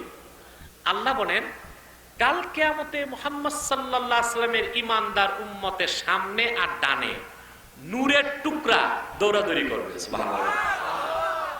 আল্লাহ বলেন নূরুহুম ইয়াসআ বাইনা আইদিহিম ওয়া বিআইমানিহিম। ঈমানদারদের সামনে আর তাদের ডানে নূরের টুকরা দৌড়াদৌড়ি করবে। সেই নূরের টুকরা তাদের পথ দেখাবে। তা দেখে দেখে হাসর থেকে তারা আল্লাহর জান্নাতে চলে যাবে। হাসর থেকে বেহেশতে যাওয়ার পথ আপনার প্রায় 90,000 মাইল। কত? এবং হাদিসে এসছে ওইটা চুলের চেয়েও চিকন হবে। নূরের টুকরা আল্লাহ হাসরে যাকে যত বড় দিবেন তার গতি তত বাড়বে। হাদিসে এসছে সবচেয়ে কমজোর ইমানদারকে আল্লাহ যে নূরটা দিবেন ওইটা দিয়ে সে শুধু তার কদম ফেলার জায়গা দেখবে। যার ইমান মজবুত তার নূরের টুকরা হবে অনেক বড়, সে অনেক দূরে দেখবে। সেজন্য যার নূরের টুকরা ছোট সে আস্তে আস্তে পুলসিরাত পার হবে, যার নূরের টুকরা বড় সে বিদ্যুৎ গতিতে পুলসিরাত পার হবে। তাহলে উম্মতে মুহাম্মাদি কোরআন সাক্ষী প্রত্যেক মুসলমানের সামনে আর ডানে কি থাকবে? জোরে বলেন। এখন প্রশ্ন, ইমাম রাজি তাফসীর কবিরে লেখেন বাম দিকে নূর কেন থাকবে না? প্রশ্ন আসে না? আল্লাহ বলছেন নূর থাকবে মুমিনদের সামনে আর বাম দিকে, কেন থাকবে না? তার জবাব, সকল কাফের মুশরিক হাসরে দাঁড়াবে মুসলমানের বামে আর পিছনে। বুঝেন নাই? সকল কাফের মুশরিক হাসরে দাঁড়াবে কই? মুসলমানের বামে আর পিছনে। তাহলে কাফের মুশরিকের অবস্থান বামে আর পিছে। এই জন্যই তো ওরা নিজেরাই বলছে ওরা বামপন্থী। ওরা কি? বামপন্থী। আর নতুন নাম পেছনপন্থী। বামপন্থী, পিছনপন্থী। রাসূলুল্লাহর প্রত্যেক উম্মতের সামনে আর ডানে নূর দৌড়াদৌড়ি করবে। সুবহানাল্লাহ, সুবহানাল্লাহ। রাসূলুল্লাহ সাল্লাল্লাহু আলাইহি ওয়াসাল্লাম বলেন যে হাসরে 120টা কাতার হবে। 80 কাতার রাসূলুল্লাহর উম্মত, 40 কাতার কাফের মুশরিক। এখন এই কোটি কোটি কাফের মুশরিকে আল্লাহ রাসূল বলেন আমি আমার উম্মতকে চিনে চিনে ডাকতে পারবো। 4টা চিহ্নর কারণে। কটা চিহ্ন? রাসূলুল্লাহ বলেন আরিফুহুম বিগুররিম মুহাজ্জালিন মিন আসারিত তুহুর। আমার ইমানদার উম্মত ওযু করার কারণে তাদের ওযুর জায়গাগুলো নূরের চমকে চমকাতে থাকবে, তা দেখে আমি চিনব এটা আমার উম্মত। 2 নাম্বার, তারা নামাজ পড়ার জন্য যে সাজদা করত, সাজদার চিহ্ন থেকে নূর বের হবে, এটা দেখে আমি চিনব। 3 নাম্বার, আমার উম্মতের আমলনামা ডান হাতে দেওয়া হবে, এটা দিয়ে আমি চিনব সে আমার উম্মত। 4 নাম্বার, আরিফুহুম বিনুরিহিম ইয়াসআ বাইনা আইদিহিম। সুবহানাল্লাহ বলেন। আর আমার প্রত্যেক ইমানদার উম্মতের সামনে আর ডানে নূর দৌড়াদৌড়ি করবে, তা দেখে আমি বুঝবো এটা আমার উম্মত, উম্মতে মুহাম্মাদি। সুবহানাল্লাহ বলেন। কিন্তু কোন কাফের এই নূর পাবে না। খাঁটি মুমিন যে খাঁটি মুমিন তার 4টা চিহ্ন থাকবে। কটা চিহ্ন? 1 নাম্বার চিহ্ন ওযুর জায়গা চমকাবে। তাহলে বেনামাজি এই চিহ্ন থেকে বঞ্চিত। কথা বলেন। 2 নাম্বার, সাজদার জায়গা থেকে হাসরে মুমিনের নূর বের হবে, এটাও বাদ। 3 নাম্বার, আমলনামা ডান হাতে। 4 নাম্বার, প্রত্যেক মুমিনের সামনে আর ডানে নূর দৌড়াদৌড়ি করবে। বলেন সুবহানাল্লাহ। কথা বুঝতেছেন? ইয়াকুলুনা রব্বানা আতমিম লানা নূরানা ওয়াগফির লানা। রাসূলুল্লাহর উম্মত হাসর ময়দানে আল্লাহকে চিৎকার দিয়ে ডেকে বলবে, আল্লাহ তুমি যে নূর আমাদের দিয়েছো এটা আরো বাড়ায় দাও। এটা কেন বলবেন? ইমাম ইবনে কাসির তাফসীর ইবনে কাসিরের মধ্যে লেখেন হাসর ময়দানে প্রথমে মুনাফিকদেরকে নূর দেওয়া হবে, তারপর নূর কেড়ে নেওয়া হবে। মুমিনরা ভয় পাবে, তাদের নূর আল্লাহ কেড়ে নিয়েছেন, আমাদেরটাও যদি কেড়ে নেয়। এজন্য তারা হাসরে দাঁড়ায় দোয়া করবে, রব্বানা আতমিম লানা নূরানা ওয়াগফির লানা। আয় আল্লাহ মুনাফিকদেরটা কেড়ে নিয়েছো, আমাদের নূর তুমি কেড়ে নিও না। সুবহানাল্লাহ বলেন। বুঝতেছেন? ইন্নাকা আলা কুল্লি শাইইন কদির। নিশ্চয়ই তুমি সর্বময় ক্ষমতার মালিক। অর্থাৎ আল্লাহ আমরা বেহেশতি, আমাদের নূর দিছো, তুমি এই ক্ষমতা রাখো বেহেশতের দরজা বন্ধ করে আমাদের জাহান্নাম দিয়ে দিতে, এই ক্ষমতা তোমার আছে। আল্লাহ আমরা জানি, আমাদের নূরটা তুমি কেড়ে নিও না, বেহেশতের নূর আরো বাড়ায় দাও, আমরা যেন তোমার জান্নাতে প্রবেশ করতে পারি। কথা বুঝতেছেন? তারপর আল্লাহ রাব্বুল আলামিন বলেন, ইয়া আইয়ুহান নাবিয়্যু জাহিদিল কুফফারা ওয়াল মুনাফিকিনা ওয়াগলুজ আলাইহিম ওয়া মাআওয়াহুম জাহান্নাম ওয়া বিইসাল মাসীর। আল্লাহ বলেন, মুহাম্মদ সাল্লাল্লাহু আলাইহি সাল্লাম, আপনি কাফের এবং মুনাফিকদের বিরুদ্ধে জিহাদ করুন। কার হুকুম? কাফের আর মুনাফিকদের বিরুদ্ধে জিহাদ করুন। এখন কাফের কে আর মুনাফিক কে? প্রশ্ন আসে না? নাকি আমি দোয়া করে দিই? ফারুক, সভাপতি সাহেবকে নিয়ে আস, আয়াজ ভাইকে নিয়ে আস। রাতও হয়ে গেছে অনেক। আমি বসার কথা ছিল 9:30টায়, আগের বক্তা লেটে বসাতে আমি একটু দেরি করে এসেছি। টাইম করতে চারটা এখানে লাগিয়ে দাও। হ্যাঁ, আমার টাইমও অনেক চলে গেছে, আমি বসছি তাও অনেক টাইম হয়ে গেছে, ঠিক কিনা? আর 15-20 মিনিট ধৈর্য থাকবে না ইনশাল্লাহ সবার? সম্মানিত শুধু কাফের কে মুনাফিক কে? আল্লাহ রাসূলুল্লাহকে বলছেন, জাহিদিল কুফফারা ওয়াল মুনাফিকিন, আপনি জিহাদ করুন কাফেরদের বিরুদ্ধে। আর কাদের বিরুদ্ধে? মুনাফিকদের বিরুদ্ধে। কথা বুঝতেছেন? প্রথম হলো জিহাদ কাকে বলে, বুঝলেন?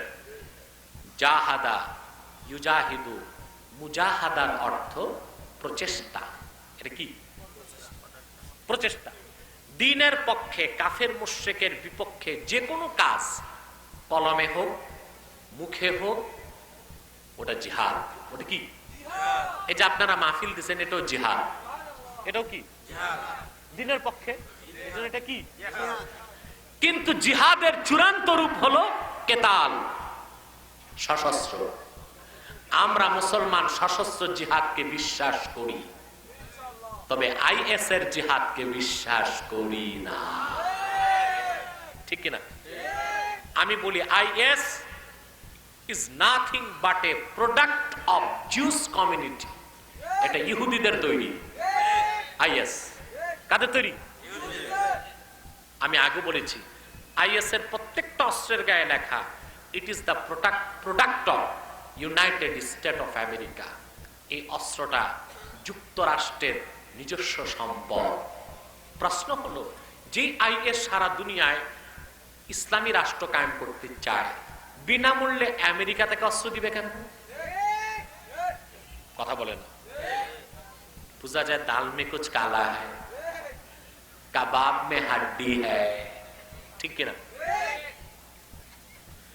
আমার দ্বিতীয় প্রশ্ন, ইসলামী রাষ্ট্র প্রতিষ্ঠার দোহাই দিয়ে আইএস হামলা করেছে বাগদাদে, সিরিয়াতে, লেবাননে, ফিলিস্তিনে,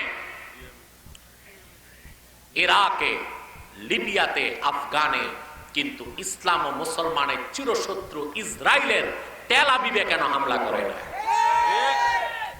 তাতেই বোঝা যায় এটা ইহুদির দালাল। আইএস জিহাদের অপব্যাখ্যা দিচ্ছে। আমরা আইএস এরটাকে সন্ত্রাস মনে করি, কিন্তু মুসলমান মাত্রই রাসূলুল্লাহ শিখানো সশস্ত্র জিহাদকে আমরা বিশ্বাস করি, ঠিক কিনা? আল্লাহ তার রাসূলকে বলেছেন, জাহিদ, জাহিদিল কুফফারা ওয়াল মুনাফিকিন। মুহাম্মদ সাল্লাল্লাহু আলাইহি ওয়াসাল্লাম, আপনি কাফেরদের বিরুদ্ধে আর মুনাফিকদের বিরুদ্ধে জিহাদ করুন। কি করুন? তো জিহাদ ইসলামে আছে না নাই? জোরে বলেন, আছে না নাই? এখন দ্বিতীয় ব্যাখ্যা, কাফেরকে মুনাফিককে। মনে রাখবেন, প্রত্যেক মুনাফিকই কাফের। কুফর 4 প্রকার। কয় প্রকার? জোরে বলেন। একটা হলো কুফরু ইনকার, একটা হলো কুফরু জুহুদ, আরেকটা হলো কুফরু এনাদ। চতুর্থ প্রকার কুফর হলো কুফরু নেফাক। কুফরু, সেটা হলো বাইরে ইসলাম আছে, ভিতরে ইসলাম নাই। বাইরে কি আছে? ভিতরে দেখতে মুসলিম, ভিতরে কাফের। দেখতে কি? আরবিতে একটা শব্দ আছে নাফাক। শব্দটা কি? সুরং। সুরংকে আরবিতে বলে নাফাক।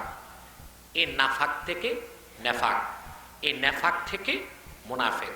অর্থাৎ যে মুখে ইসলামের কথা বলে, মুখে ইসলাম স্বীকার করে, কিন্তু ভিতরে কি? কুফর। ভিতরে কি? এটা মুনাফিক। এটা কি? আল্লাহ সবচেয়ে ঘৃণা করেন মুনাফিককে।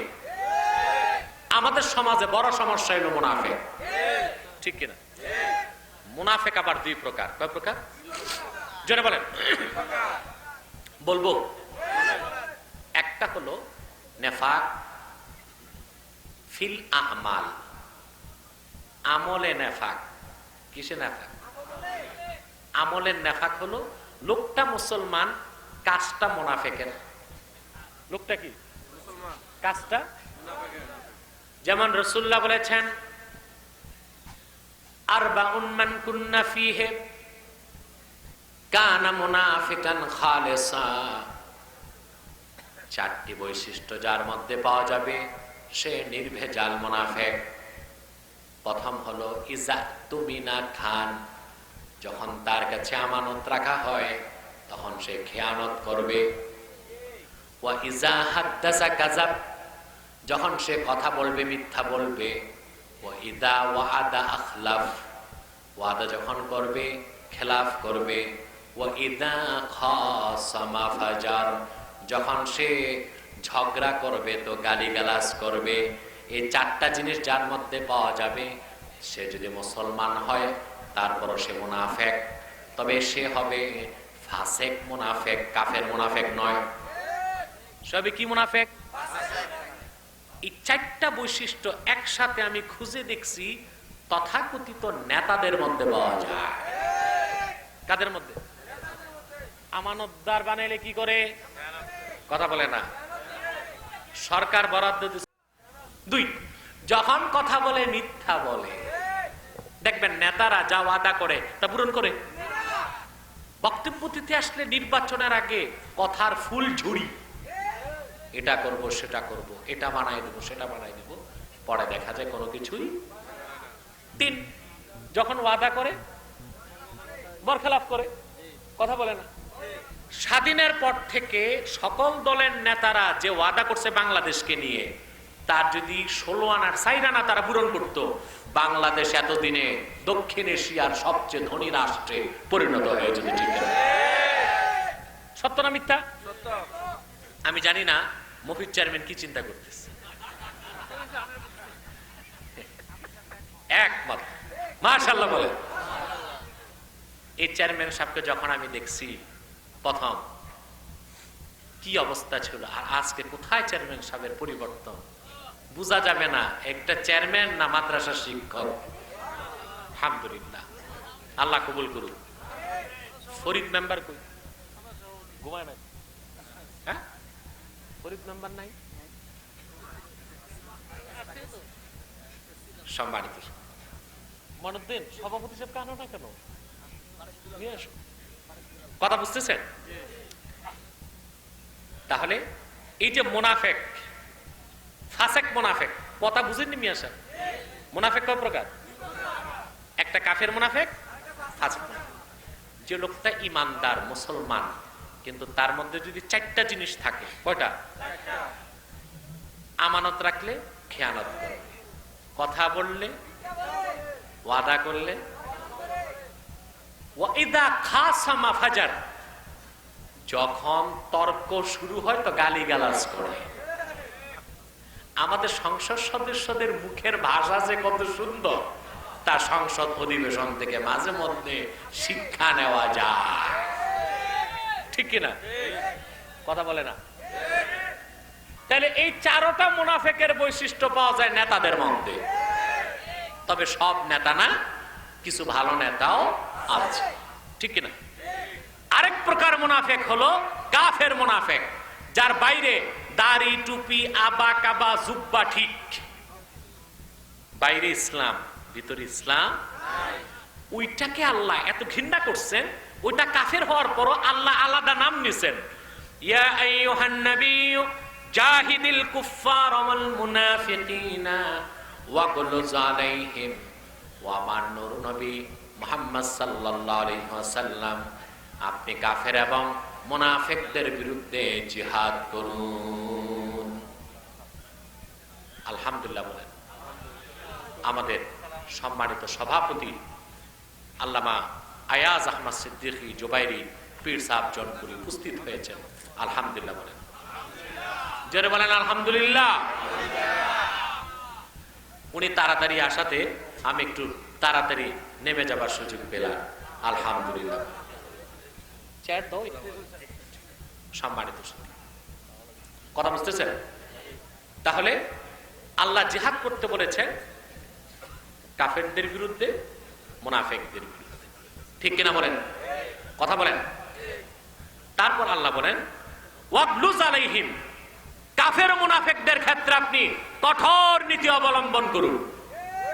তাহলে আল্লাহর কোরআন সাক্ষী দিচ্ছে কাফের মুশরিক মুসলমানের বন্ধু হতে পারে না। পারে?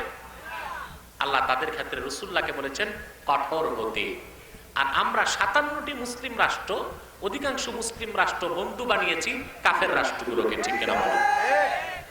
আমাদের এত শক্তিমত্তা, পৃথিবীর 57টা রাষ্ট্র আমাদের, কয়টা?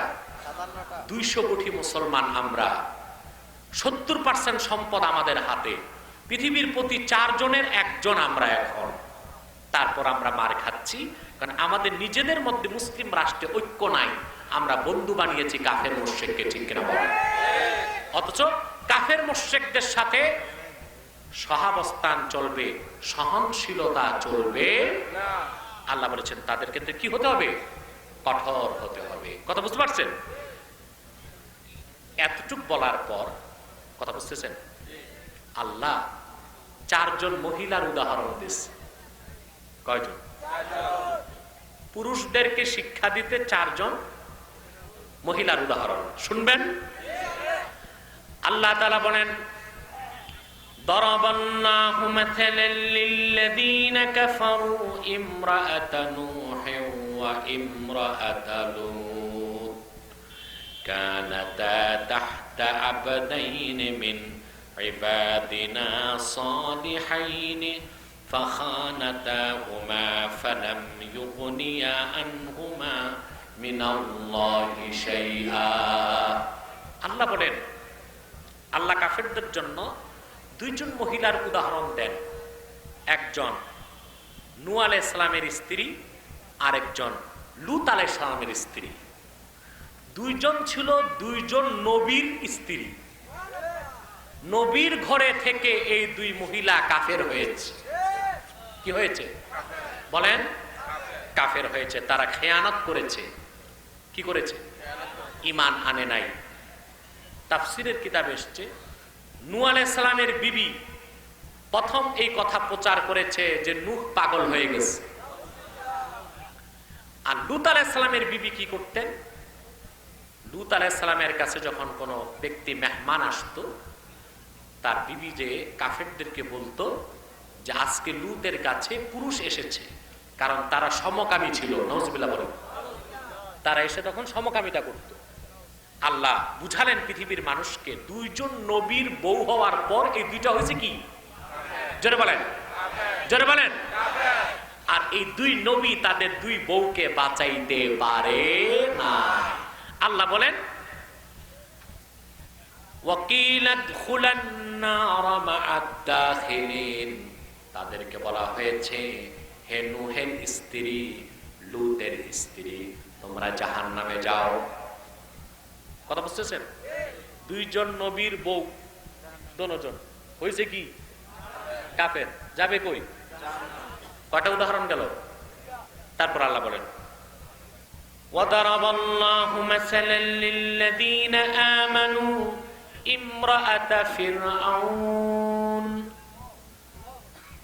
আল্লাহ বলেন মুমিনদের জন্য আল্লাহ উদাহরণ দিয়েছেন ফেরাউনের স্ত্রী আসিয়ার।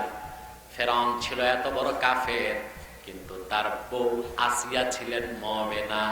মুসা নবীর সঙ্গে একসাথে তার জান্নাত হবে। বুঝতেছেন আল্লাহর কথা? কথা বলে না। দুই নবীর বউ কি হয়েছে? যাবে কই? আর ফেরাউনের বউ? সুবহানাল্লাহ বলবেন না? বুঝতেছেন? إذ قالت رب ابن لي عندك بيتا في الجنة ونجني من فرعون وعمله ونجني من القوم الظالمين। ঘটনাটা হলো হযরত আসিয়া যখন আল্লাহর উপর ঈমান আনলো, ফেরাউন তাকে নির্যাতন করলো। কিরকম নির্যাতন করেছে তাফসীরের কিতাবে এসেছে। মাটির মধ্যে কুখ্যাত ফেরাউন লোহার প্যারাক নির্ধারণ করেছে, তারপরে আসিয়াকে উলঙ্গ করে সেই প্যারাকের মধ্যে শুইয়ে দিয়েছে।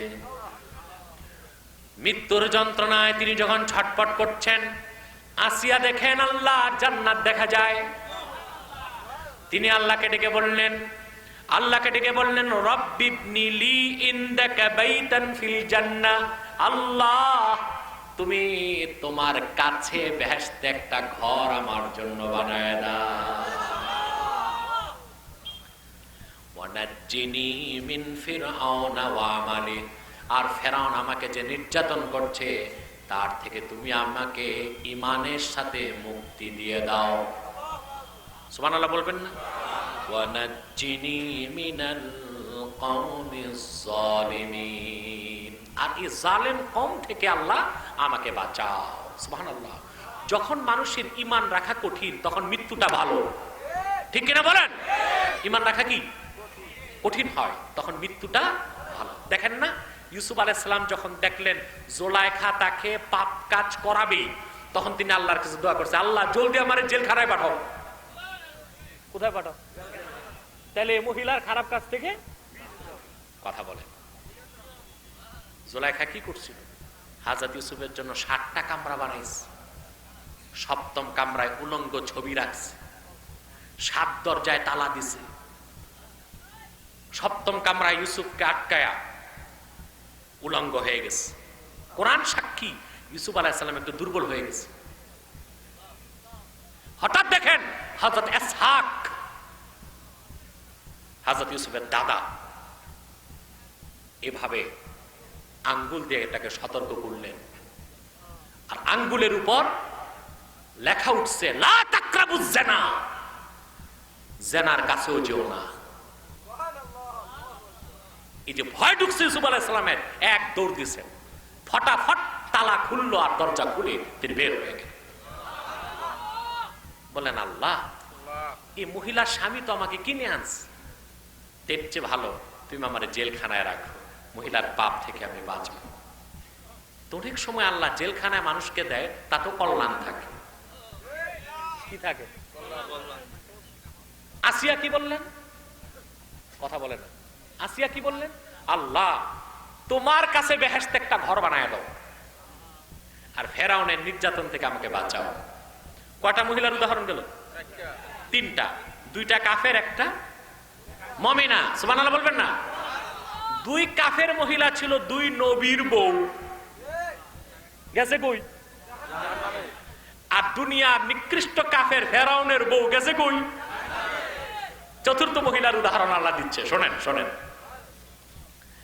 তারপরে আল্লাহ বলেন ও মারিয়ামা ইবনাতা ইমরান আল্লাতী আহসানাত ফারজাহা ফানাফাখনা ফীহি মির রূহিনা ওয়া সাদ্দাকাত বিকালিমাতি রাব্বিহা ওয়া কুতুবিহি ওয়া কানাত মিনাল কানিতিন।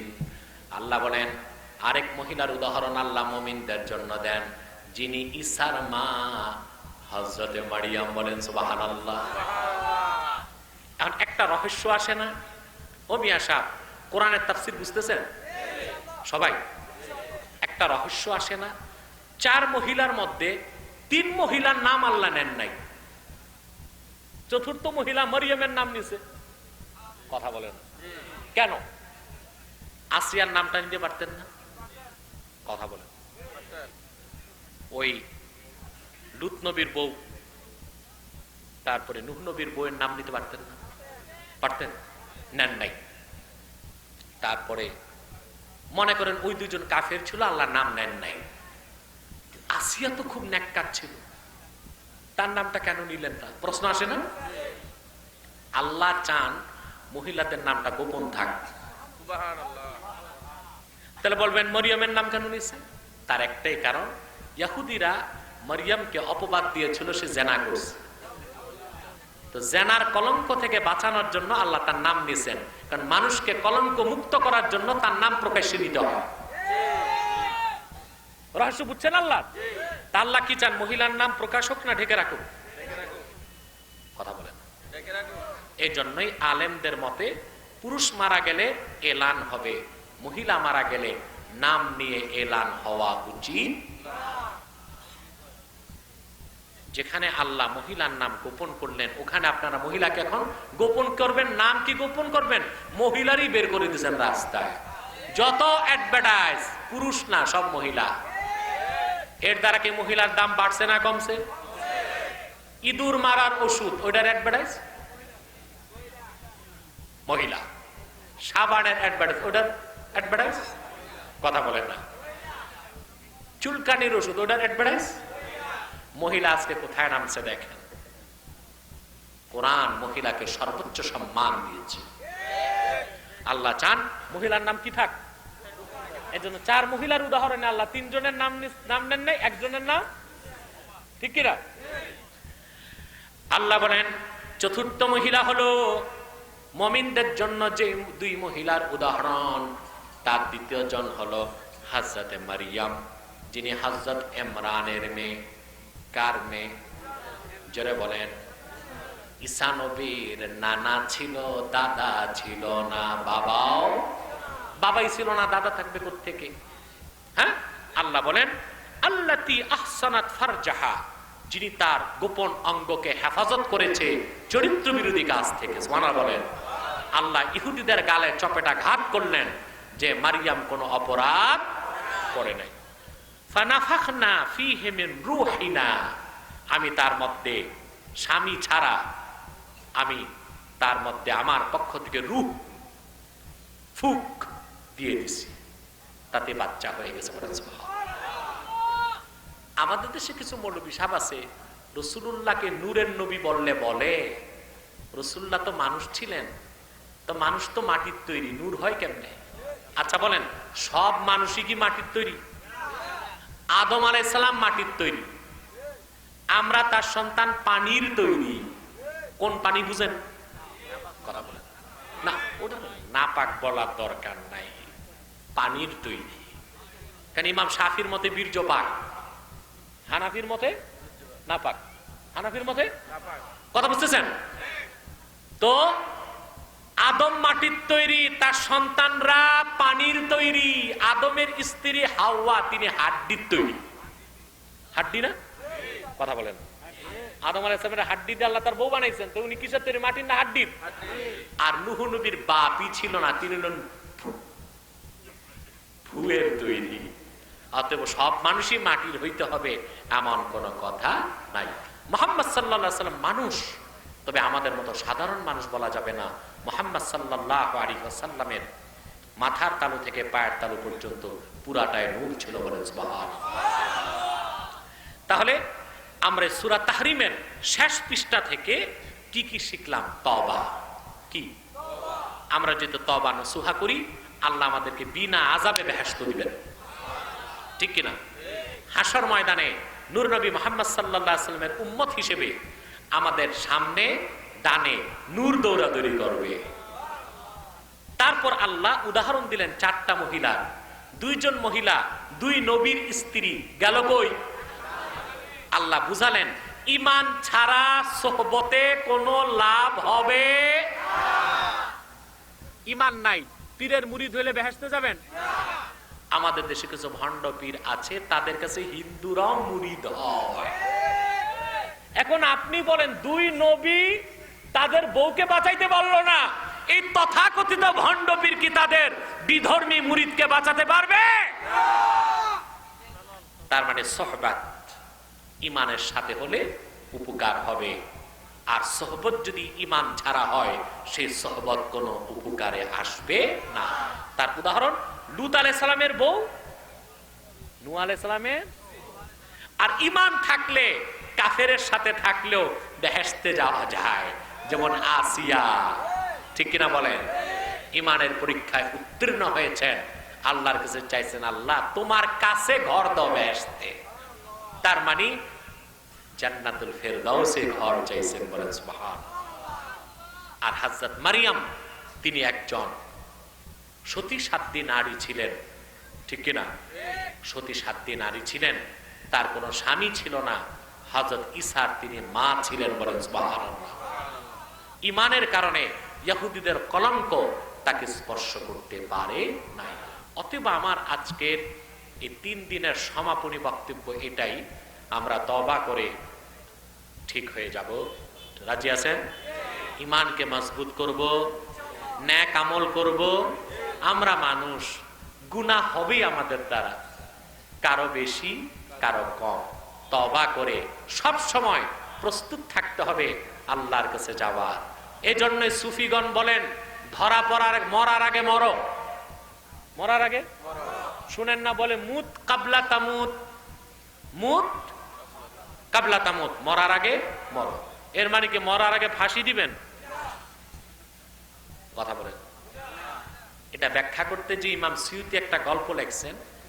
ইরানের এক ব্যবসায়ী ব্যবসায় বের হয়েছে, বুঝলেন? তো বাড়ির সবার কাছে জিজ্ঞেস করছে যে কার জন্য কি আনবো, বুঝেন না? কথা বলেন। সবাই বলছে আমার জন্য এটা, আমার জন্য এটা, আমার জন্য এটা, আমার জন্য এটা। তার একটা টিয়া পাখি ছিল, তোতা পাখি। কি পাখি? তোতাকে জিজ্ঞেস করছে, তোতা তোর জন্য কি আনবো? আমি তো আপনার খাঁচায় বন্দি, কিছু আনতে হবে না। আমার জাতি ভাই সাক্ষাৎ হলে জিজ্ঞেস করেন যে খাঁচা থেকে মুক্ত কেমনে হব আমি? মুক্তির উপায় কি বুঝতেছেন? ঠিক আছে। এখন ব্যবসা করে যখন টিয়া পাখি, ভাই শোনো, তোমাদের এক জাত ভাই ইরানে আমার বাড়িতে খাঁচায় বন্দি, সে বাঁচবে কেমনে? বলতেই সব টিয়া পাখি মরে মাটিতে বসে গেছে, শেষ, বাড়ি গেছে। বুঝলেন? সবার তোহফা দেওয়ার পর টিয়া পাখি কয়, ওস্তাদ আমার কি আনছো, খবর কি? তোমার কথাটা বলতে এমন দুঃখ পাইছে টিয়ারা, সব মরে গেছে। বলতে খাঁচার ভিতর টিয়া মরে গেছে। বেটা কপাল পিটায়, একে তো ওই টিয়াগুলো মানলাম, আর ওই খবর দিয়ে নিজের টিয়াটারও তোতারাও মারলাম। মরা জিনিস রেখে আর কি করবে মানুষ? বাবা মরলি ছেলে রাখে না ঘরে, টিয়া তো টিয়াই। তোতা বের করে ফেলতেই তোতা উড়ে তার ছাদে যেয়ে বসছে। তুমি মরো নাই? কয় না, আমিও মরি নাই আর ওরাও মরে নাই। ওরা আমাকে শিখাইছে বাঁচতে হইলে মরার আগে মরো, মানে মরার ভান ধরো। কি ধরো? এটাই হলো মুত কাবলা তামুত, অর্থাৎ মরার আগে তুমি তওবা করো। মরার আগে করবেন? কথা বলেন। তামাশার তওবা, আজকে তওবা কালকে গুনাহ। তওবা না সুহা, যে তওবার পর আর গুনার কাজ করতে মন চাইবে না। রাজি আছেন? আল্লাহ সূরা তাহরিমের শেষ পৃষ্ঠা থেকে আমি যা বললাম তার জন্য আমল করার তৌফিক আমাদেরকে দান করেন। সাদাকাল্লাহুল আযীম ওয়া সাদাকা রাসূলুহুন নবিয়ুল কারীম ওয়া নাহনু আলা যালিকা মিনাশ শাহিদিন ওয়াশ শাকিরিন ওয়াল হামদুলিল্লাহি রাব্বিল আলামিন।